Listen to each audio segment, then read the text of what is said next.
Hello বন্ধুরা, তোমরা কেমন আছো? আমি ভীষণ ভালো আছি। আজকে তোমার দাদাভাই বাড়িতে আছে, তো আমার ভালো লাগছিল না, কি করব, তাই আমরা ঘুরতে বেরিয়ে গেলাম। আমার এই বৌদিটাও ছিল সঙ্গে। তো কোথায় যাব জানি না, কিন্তু তোমার দাদাভাই বললো চলো ঘুরিয়ে নিয়ে আসছি লং ড্রাইভ দিয়ে। তো আমরা ঘুরতে বেরিয়ে গেছি। আসলে আমাদের কোনো টাইম নেই, যখন আমাদের মন চায় আমরা তখনই ঘুরতে চলে যাই। সেটা সকাল হোক বা বিকাল হোক বা রাত হোক। আমাদের এরকমও দিন গেছে, রাতে ঘুম আসছে না, 2টোর সময় উঠে ও আর আমি বেরিয়ে গেছি ঘুরতে, আইসক্রিম খেতে। তো এরকমও আমরা বেরিয়েছি। তোমরা আমাদের মধ্যে কে কে এরকম ঘুরতে ভালোবাসো অবশ্যই জানিও। আমরা যেরকম দূরেও ঘুরতে ভালোবাসি, কাছেও ঘুরতে ভীষণ ভালোবাসি। তো যে যে এরকম ঘুরতে ভালোবাসো অবশ্যই কিন্তু কমেন্ট করে আমাকে জানিও কে কে ঘুরতে ভালোবাসো। আর কোন টাইমে তোমাদের ঘুরতে বেশি ভালো লাগে সেটাও জানিও। আবার অনেকে বলতে পারো যে তোমার কি কাজকর্ম নেই, শুধু ঘুরেই বেড়াও? একদমই না, কাজকর্ম, ছেলের পড়াশুনো সব কিছু করেই যেটুকু টাইম ফাঁকা পাই নিজে ঘুরে বেড়াই, কারণ জীবন তো একটাই বলো, সব কিছুরই প্রয়োজন আছে জীবনে। তো কাজের ফাঁকে সেটাও কমপ্লিট করতে হয়। তো সেরকমই একটু ঘুরে মনটাকে হালকা করে আসি। তো এখনও পর্যন্ত কিন্তু আমরা জানি না আমি কোথায় যাচ্ছি। তোমার দাদাভাইকে জিজ্ঞেস করলে বলছে লং ড্রাইভে যাচ্ছি, ব্যাস, আবার কি। কিন্তু কোথাও তো যাচ্ছি, সেটা অবশ্যই জানতে পারবে তোমরা। ভিডিওটা দেখতে থাকো, তাহলেই জানতে পারবে। দেখো মন্দিরটা কত সুন্দর, পুরো দক্ষিণেশ্বরের মন্দিরের মতোই অনেকটা মন্দিরটা করেছে। মন্দিরটা খুবই সুন্দর, বেশ ভালো লাগলো দেখে। তো আমরা যাচ্ছি এখনও রাস্তা দিয়ে। খুব নিরিবিলি একটা রাস্তা, যেখানে খুব একটা গাড়ি ঘোড়া বা লোকজন দেখতে পাচ্ছি না। আমরা খুব নিরিবিলিভাবেই যাচ্ছি, বেশ ভালোই লাগছিল। সকালবেলা বেলা 11টার সময় আমরা বাড়ি থেকে বেরিয়েছি, মানে বুঝতেই পারছো। কিন্তু বেশ হালকা হালকা ঠান্ডা, তো বেশ ভালোই লাগছিল। আর আমাদের ভিডিও তোমাদের কেমন লাগছে অবশ্যই তোমরা সেটা কমেন্ট করো। যদি ভালো লাগে অবশ্যই লাইক দিয়ে আমাকে উৎসাহিত করো। যদি ভালো না লাগে সেটাও অবশ্যই আমাকে জানিও। আর কেমন টাইপের ভিডিও তোমরা দেখতে চাইছো আমার কাছে সেটা একটু প্লিজ জানিও, তাহলে আমার সুবিধা হবে ভিডিও কন্টেন্টটা বানাতে। খুব ভালো ভিডিও আমি করতে পারি না, যেরকম পারি যেটুকু পারি চেষ্টা করি তোমাদেরকে সেটা দিয়ে আনন্দ দেবার। এবার তোমাদের উপরেই যে তোমরা সেটাকে কেমন করে নিচ্ছ আমার কাছ থেকে। কিন্তু আমি কখনোই খারাপভাবে কোনো কিছু করি না, আমি যে আনন্দটুকু করি সেটুকু তোমাদের সঙ্গে জাস্ট একটু শেয়ার করি, আর কিছুই না।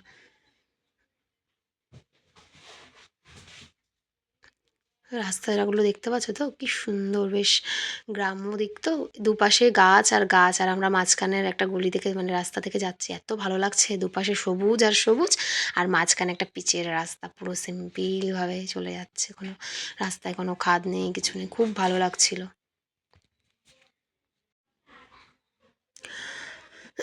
তো তোমরা অবশ্যই কিন্তু আমাকে জানাবে কিন্তু, হ্যাঁ। আমি দেখতে পাচ্ছি তোমরা কেউ আমাকে কমেন্ট করো না। একটু কমেন্ট করে না জানালে আমি কি করে বুঝবো বলো তোমাদের ভিডিওগুলো কেমন লাগছে। তো আমরা লাস্ট পর্যন্ত চলেই আসলাম। আমরা এসেছিলাম, তোমরা কি বুঝতে পারছো আমরা কোথায় এসেছি? এটা হচ্ছে কাঠিয়া বাবার মন্দির। এটা হচ্ছে অশোকনগরেই, কিন্তু অনেক ভিতরে আমাদের অশোকনগরে।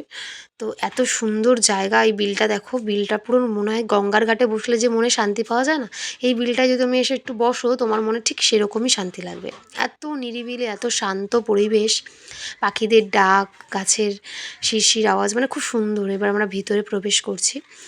তো এই যে ভিতরে আমরা যাচ্ছি আস্তে আস্তে, তোমার দাদাভাই আগে আগে যাচ্ছে, আমরা পিছনে পিছনে যাচ্ছি। খুবই সুন্দর মন্দির। এখানে তোমরা চাইলে একটু এসে বসলে তোমাদের মনটাও ঠান্ডা হয়ে যাবে। এবং যদি আর হয়তো সময় কাটানোর মতো জায়গা খুঁজছো, সে এই জায়গাটা এসে সময়ও কাটাতে পারবে। এখানে বসে একটু নিরিবিলি গল্প করতে পারবে, আড্ডা মারতে পারবে।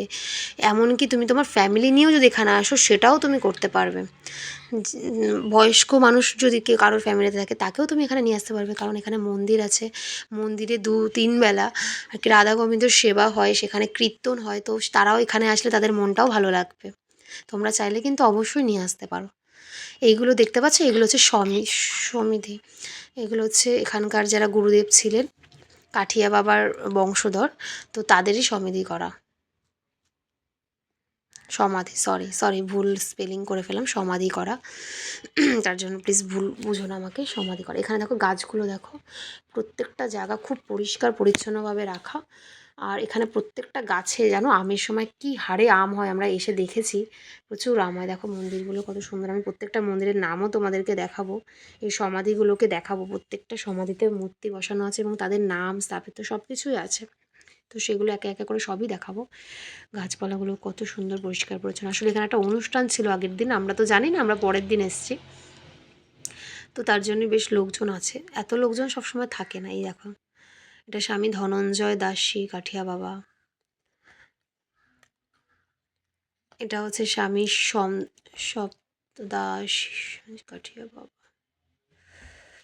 নামগুলো ভীষণ কঠিন। স্বামী রামদাসজি কাঠিয়া বাবা।